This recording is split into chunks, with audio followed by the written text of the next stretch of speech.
Waste Bengal में जैश ए मोहम्मद और कई दूसरे आतंकवादी संगठन लंबे समय से अलग अलग मॉड्यूल्स लेकर तैयार बैठे थे। अगर पुलिस चाहती तो ये सब पहले सामने आ जाता, लेकिन समुदाय विशेष की राजनीति आतंकवाद के संरक्षण तक पहुंच जाती है। अगर ऐसा नहीं होता तो जैश ए मोहम्मद के मॉड्यूल और स्लीपर सेल को पकड़ने के लिए सरकार बदलने का इंतजार नहीं करना पड़ता। ये मामला पश्चिम बंगाल से है और निशाने पर है मुख्यमंत्री सुवेंदु अधिकारी, मंत्री उमेश राय और उनका बेटे को किडनैप करके सरकार को ब्लैकमेल करने की साजिश थी। लेकिन वही पुलिस जो छोटे छोटे जांच करने में सक्षम नहीं थी, उसने इस इंटरनेशनल रैकेट को 1 महीने में क्रैक करके एक एक तार जोड़ दिया है और इसकी सारी परत खोल दी है। यानी सरकार में परिवर्तन पुलिस में प्रत्यक्ष रूप से दिखाई दे रहा है। लेकिन सोचना यह भी है कि इन मॉड्यूल्स में से एक थ्रेट और हनी ट्रैप वाला मॉड्यूल आज तक बंगाल में पनप कैसे रहा था। और सबसे इंपॉर्टेंट बात यह है, अगर बंगाल में बीजेपी की सरकार नहीं आती तो पुलिस इस पूरे नेटवर्क को कभी एक्सपोज नहीं कर पाती।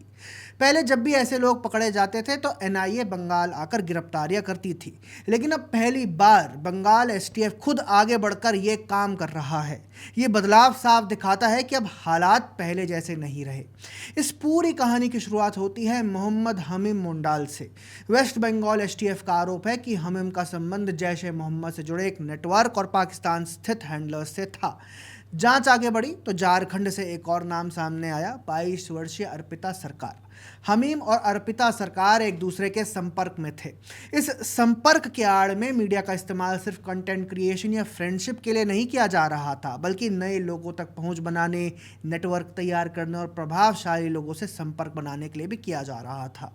यहीं से थ्रेट और हनी ट्रैप वाला पूरा मॉड्यूल सामने आया। एसटीएफ के मुताबिक पाकिस्तान से जुड़े हैंडलर्स बार बार मुख्यमंत्री सुवेंदु अधिकारी की गतिविधियों की जानकारी मांग रहे थे। खास तौर पर यह जानना चाहते थे कि वे कब बिना सुरक्षा घेरे या कम सुरक्षा के साथ कहीं आते जाते हैं। यानी प्लान साफ था, सुवेंदु अधिकारी की असैसिनेशन। इसके अलावा राज्य मंत्री उमेश राय के बेटे को किडनैप करने की योजना भी बनाई गई थी। किडनैपिंग के लिए प्लान ये था कि अर्पिता सरकार के माध्यम से यानी हनी ट्रैप करके लड़के को कहीं बुलवाया जाए और फिर उसे किडनैप कर लिया जाए। इसका इस्तेमाल उमेश राय पर दबाव डालने के लिए किया जाता और ये कितना खतरनाक हो सकता है ये आप समझ सकते हैं। दोस्तों, आपको बता दूं, वेस्ट बंगाल पुलिस को ये पूरा प्लान लगभग 1 महीने पहले ही पता चल चुका था। ये दिखाता है कि आज बंगाल पुलिस कितनी एफिशिएंट हो गई है। टीएमसी की सरकार में बंगाल पुलिस को इस दिशा में काम ही नहीं करने दिया जाता था, बल्कि कई बार गलत काम करवाया जाता था। इसी वजह से ये पूरा थ्रेट और हनी ट्रैप वाला मॉड्यूल इतने दिनों तक चलता रहा। अब देखिए कि कैसे लोगों को ग्रूम किया गया। अर्पिता सरकार, एक हिंदू लड़की को कैसे इस नेटवर्क में शामिल किया गया। इंस्टाग्राम पर मुलाकात, फिर रिलेशनशिप, फिर धीरे धीरे हैंडलर्स के संपर्क में आना और ग्रूमिंग। और आदित्य सिंह, एक हिंदू युवक को ऑनलाइन गेमिंग प्लेटफॉर्म के जरिए कॉन्टैक्ट किया गया, रेडिकलाइज किया गया और फिर रेकी व सर्विलांस के काम में लगाया गया। एसटीएफ का आरोप है कि उसी ने मंत्री उमेश राय के घर की वीडियो बनाई, उनकी गाड़ी रिकॉर्ड की और आसपास के इलाके की रेकी भी की। ये दोनों ही उदाहरण साफ बताते हैं कि आज के आतंकी नेटवर्क सिर्फ किसी एक धर्म या समुदाय से लोगों को नहीं चुन रहे। पैसे, ब्लैकमेल, हनी ट्रैप और डिजिटल ग्रूमिंग, इन सब का इस्तेमाल करके वे किसी को भी अपने जाल में फंसा सकते हैं। दोस्तों, कहानी यहीं खत्म नहीं होती। जांच एजेंसी का आरोप है कि स्थानीय स्तर पर नेटवर्क को मदद पहुंचाई जा रही थी। जांच अब इस बात की भी पड़ताल कर रही है कि क्या मंत्री उमेश राय के बेटे के अपहरण की योजना सिर्फ बातों तक सीमित थी या जमीन पर भी तैयारी हो चुकी थी। अगर जांच एजेंसियों के दावे सबूतों के साथ सही साबित होते हैं तो इसका मतलब होगा कि यह नेटवर्क सिर्फ इंस्टा चैट्स या ऑनलाइन कम्युनिकेशन तक सीमित नहीं था, बल्कि ग्राउंड लेवल पर भी अपनी पहुंच बढ़ाने की कोशिश कर रहा था। अब यह देखना बाकी है कि पाकिस्तानी हैंडलर्स द्वारा चलाया जा रहा बंगाल में ये मॉड्यूल कितना बड़ा और फैला हुआ था। हो सकता है कि इस मामले में अभी और अरेस्ट हों। ये मामला काफ़ी चिंताजनक है दोस्तों। हम अक्सर सोचते हैं कि जासूसी का मतलब होता है कोई सीक्रेट एजेंट, कोई नक्शा चुराना या फिर बॉर्डर पार करके जानकारी भेजना। लेकिन 21वीं सदी में एस्पियोनाज का तरीका पूरी तरह बदल चुका है। आज किसी को रिक्रूट करने के लिए सोशल मीडिया ही काफ़ी है। दुनिया भर की सिक्योरिटी एजेंसीज पिछले कई वर्षों से चेतावनी देती आ रही हैं कि इन प्लेटफॉर्म्स का इस्तेमाल रेडिकलाइजेशन, रिक्रूटमेंट और एस्पियोनाज के लिए भी किया जा सकता है।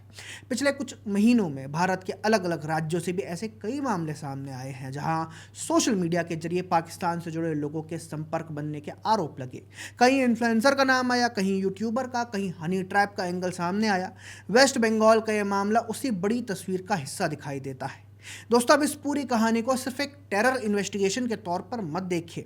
वेस्ट बंगाल में जैश ए मोहम्मद और दूसरे आतंकवादी संगठन लंबे समय से अलग अलग मॉड्यूल्स लेकर तैयार बैठे थे, जो टीएमसी सरकार में फले फूले।